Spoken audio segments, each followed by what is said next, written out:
السلام عليكم ورحمة الله.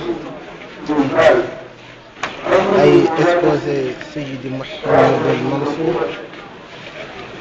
nga xamante ni moom la ñuy waajal bés bi ñu tàmbale ko ci ses parents ngeen gis ko,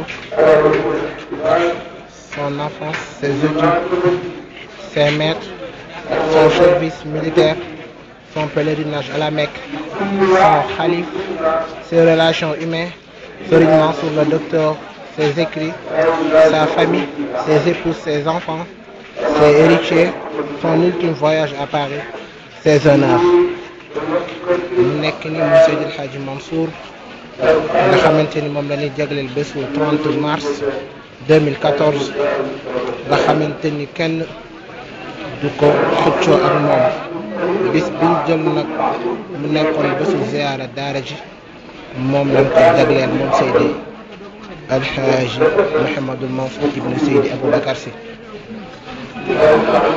moo nekk ni ngeen gis ci kaw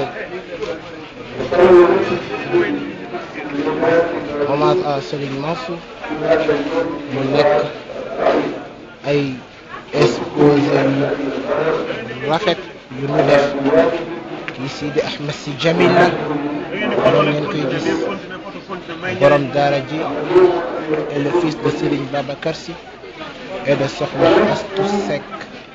Sa mère était une femme vertueuse, généreuse et pieuse, comme on le dit, telle mère, tel fils. Elle a été un exemple dans son ménage du point et qu'il a été envie par tous les autres femmes. Au point aussi que toutes les autres femmes faisaient avoir un mari, Serigne Babacar Sy. fii ñu bind ci àdduna jeex na, jamono wéet na, Sénégal ñàkkati na, man l'islam ñàkkati na, jàmbaar ja dem na, Serigne Mansour Sy wéetal na l'islam. Serigne Mansour Sy jaale naa ko waa Touba, Serigne Mansour Sy jaale naa ko waa Yoff, Serigne Mansour Sy jaale naa ko waa Ndiassane, Serigne Mansour Sy jaale naa ko waa Thiénaba, Serigne Mansour Sy jaale naa ko waa Léona Niassène, Serigne Mansour Sy jaale naa ko waa l'islam. Serigne Mansour Sy yàlla na ñu yàlla taal ci ay leeram moom Seydi Mouhamadul Mansour mii. kon tey mu nekkoon journée hommage à Seydi Mouhamadul Mansour, ñu def ci ay liggéey yoo xamante ni liggéey yu mujj ayib la. boo xoolee ci site asfiyahi.org am na ay images yu ci jël. abrégé général le Cheikh Ahmed Tidiane Mukhtar Mohamed kon loo ko gisoon li mooy exposé Seydi Mouhamadul Mansour. fii ñu ngi gis mu ànd ak rakkam ja Seydi Cheikh Ahmed Tidiane Sy Al Maktoum nga xamante ni moo nekk xalifa général des Tidianes. kon macha allah exposé bi rafet na. yii yëpp ay exposé la yoo xamante ni action daara ji ñoo ko préparé ànd ci waa asfiyahi.org foofu ci biir Dakar. ngeen xamante ni kon tey dara du leer kenn ci bëgg a xam rek mën ngaa ñëw taxaw gis 1844 1260 décès de Sidi Hadji Ati Tamasin que Allah lagay en 1260 hijra, transmission du Khalifa à Sidi Mouhamed Al-Habibi que Allah lagay. kon ñoo ko gisandoo fii masha Allah. fii ñu ngi wane Seydi Chérif Abdel Moutalib Tijani au Sénégal, représentant de Seydi Cheikh Ahmed Tijani que Allah l'agrée en Afrique Sahéria. Le message mystérieux Seydi Chérif Abdel Moutalib Tijani moo nekk ki mooy Seydi Chérif Ben Arbi Tijani en Alger. ñoom ñëpp nekk ay kilifa ci tarixa Seydi Cheikh Ahmed Tijani al Sharif yal na ñoom yàlla taxawu seen njaboot ci barke Rasulullah sallallahu alayhi wa sallam. kon lii mooy ñi nga xamante ni ñëw nañ ci exposé bi di ci gëstu ay gëstu yoo xamante ni ci jàngale Seydi Mouhamadou Mansour la nga xamante ni ñëpp na woon xam-xamam tabarakallah. ni nga ko gisee nii boo demee ci gannaaw kilifa yaa ngi waxtaan mais fii nii ci biir ci la nit ñi nekk di xool exposé Serigne Mansour.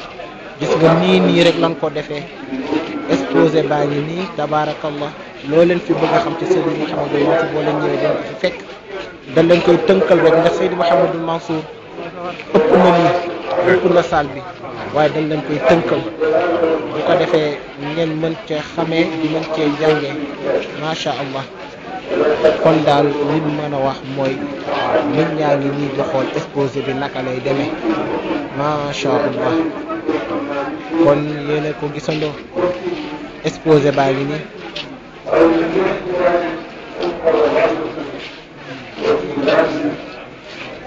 li moo taxaw ci exposé bi di defar ay di wecciku ay mbindum Seydi Mouhamadou Mansour ñu ngi nii taxaw di ci liggéey. kon daal sëñ bi daal macha allah.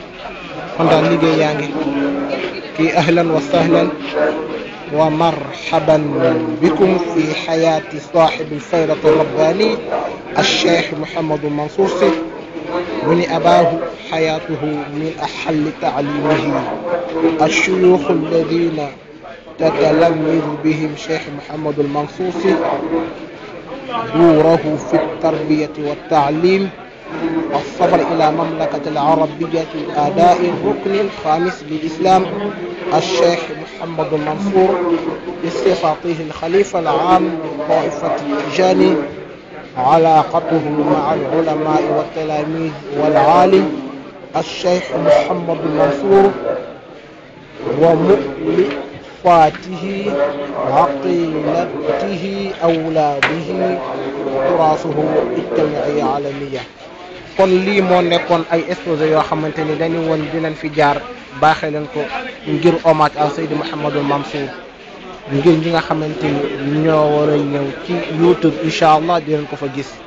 kon ñu ngi leen di jox daje incha allah le 31 mars ou le 1er avril incha allah dinañ def suñu kéemtalaay kàttan ba jox leen ko en temps réel incha allah. kon nit ñaa ngi nii di gëstu Seydi Mouhamadou Mansour ay bindam macha allah ñu ngi ko teg nag ci bërëbu bi nga xamante ni moom moo nekk ci peggu jàkka Seydi Aboubacar Sy jërë ngeen jëf incha allah.